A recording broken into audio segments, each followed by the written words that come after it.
Quran is from the Sunnah. But this issue is one issue, and Raf'ul yadain is another issue. Raf'ul yadain, there's ikhtilaf in Raf'ul yadain, but it's not the ikhtilaf that is acceptable. And that's because the companions who described the salat of the Nabi sallallahu alaihi wasallam, all of them describe that the Nabi did Raf'ul yadain in 4 places. Takbiratul ihram, Allahu Akbar. After reading Al-Fatiha and another surah, he did Raf'ul yadain into ruku'. Sami Allah liman hamida, Raf'ul yadain. And then when he was in tashahhud, at-tahiyyatu lillah, when he got up for the 3rd rak'ah, he did Raf'ul yadain. No doubt about that. In addition to that, some of the companions who narrated his hadith, the Nabi prayed different ways. Sometimes he said, Assalamu alaikum, and he stopped. I was going to do that today, but I didn't want the elders to get upset, so I didn't do it. I don't want to make fitna. I was already screaming at them, and they say, what's this guy doing? What's this guy? And now he came and he did that. What's going on? So I left it. The Nabi used to say, Assalamu alaikum wa rahmatullah, Assalamu alaikum wa rahmatullah. Sometimes you say, Assalamu alaikum wa rahmatullah wa barakatuh, Assalamu alaikum wa rahmatullah. The dua of istiftah, he did it 13 different ways. The Nabi used to change it up.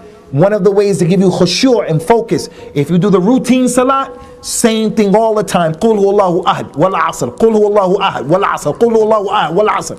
You don't have khushu'. You have to change it up. So the companion said when he did Raf'ul yadain, sometimes he did Raf'ul yadain in every position. Even in tashahhud, coming every position. And Imam Abu Hanifa, rahimahullahu ta'ala, no scholar in the dunya today is comparable to Al-Imam Nu'man ibn Thabit, rahimahullah. But Al-Imam Abu Hanifa was from Ahlul Hadith. And that's because Al-Imam Abu Hanifa said, إِذَا صَحَّ الْحَدِيثُ فَهُوَ مَذْهَبِ. If the hadith is authentic, then that's my madhab. He would never ever have a hadith, he sees it's authentic, and say, nah, I'm not taking that. It's my opinion. He saw his student,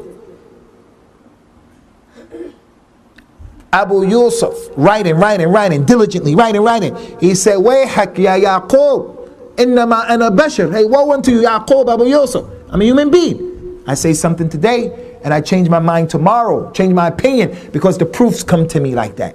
Like that companion who said, Alhamdulillah, he didn't know that it had been abrogated. So don't come and tell me the Imam knew everything. Don't tell me that.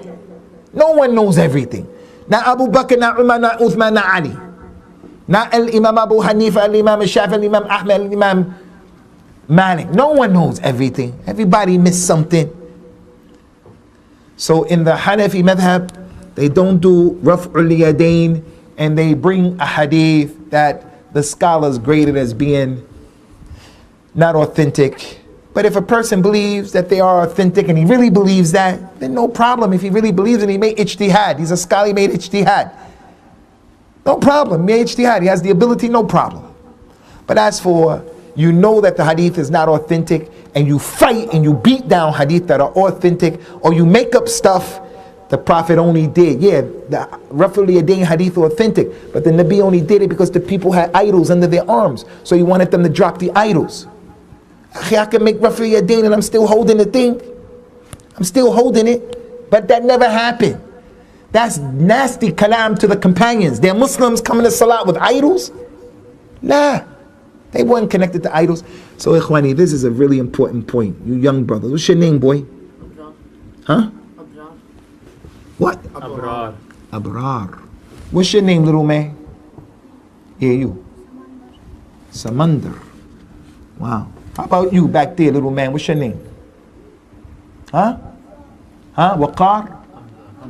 Hamza. Samandar. Abrar. What's your name, little man? Nah, man.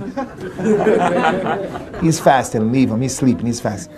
Bismillah. What? Hafidullah. Hafidullah. Hamza. Samandar. Abrar. You guys, pay attention. Samandar, look here. When the truth comes to you, Allah's name is Al-Haq. Allah is the truth. The truth has to be more beloved to you than anything else. If it's given to you by your little sister, if it's given to you by a non-Muslim, if it's given to you by anybody and it's the truth, you take it. Never ever say Abrar, Samandar, Hamza, and my little man. What's your name again? Hafidullah. Never say. Never say. We don't do that from Ahlul Hadith. My village didn't do that. My Imam didn't say it. Abu Sama didn't say that. If they show us in the Quran, the Sunnah, then you take it. All right? And don't be like some of the elder people who they say, if our madhab didn't say it, we're not going to accept it. If it's not in our madhab, we're not going to accept it. What are you talking about? The person knocked on the door of Umar. Abu Musa al-Ash'ari knocked on Umar's door and no one came. Abu Musa left. Umar saw him later and said, I heard you came to my house and you left. Why? He said, because I heard the Nabi say, if you knock on the door and the person doesn't open the door, you shall leave. Umar said, I never heard that hadith. If you don't bring someone to collaborate with what you're saying, I'm going to deal with you because you're spreading weak hadith. You want what happened to the Christians to happen to us? Weak hadith. Jesus said this, Jesus said that, Son of Allah. He said, I'm going to deal with you. I'm going to make an example of you and you're one of the big companions. I'm going to deal with you, Abu Musa.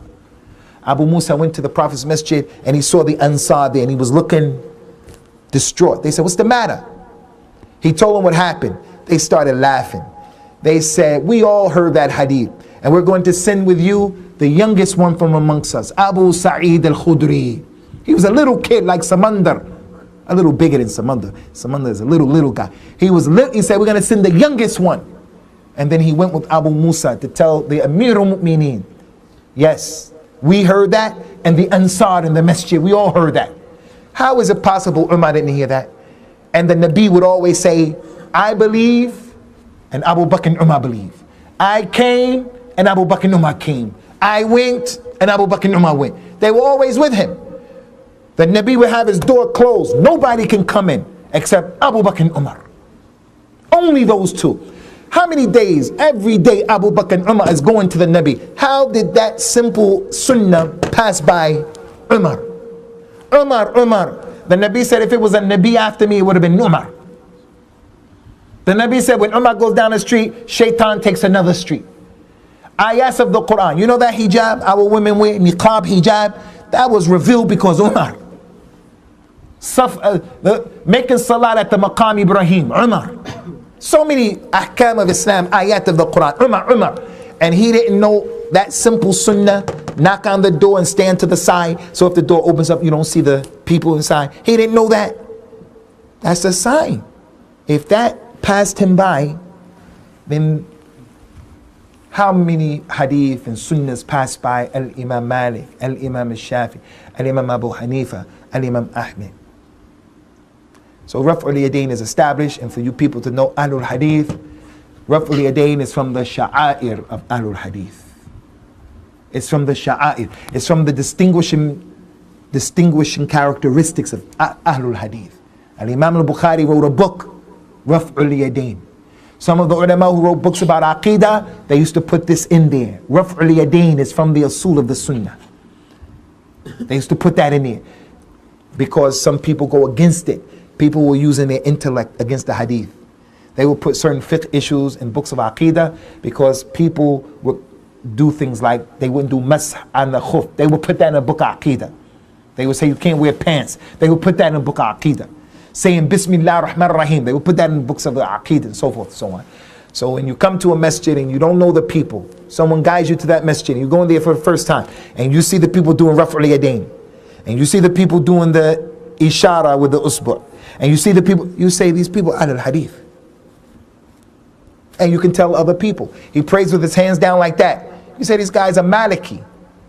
Although Al-Imam Malik didn't do that. He had in his book, the hadith, all of the prophets were ordered to do three things. One of them, hold their left hands with their right hands in salat. All of them. And they were ordered to speed up the suhoor. Speed up. To delay the suhoor. Eat suhoor as close to the time as possible. Don't follow the things say stop eating 30 minutes before. 45. No, you can eat up to a minute, 2 minutes right before. And all of the prophets were ordered, hurry up and break your fast. I'm the mu'adhin. The time came in. Don't make the adhan and I didn't break my fast. Break your fast first, mu'adhin, and then make the adhan. When you hear the adhan, don't make dua that time. Making dua doing the adhan, mentioning what? La. Start breaking your fast while he's doing that. All of the prophets and the messengers were told to do those things. One of them was that. So Imam Malik, that was his madhab. But the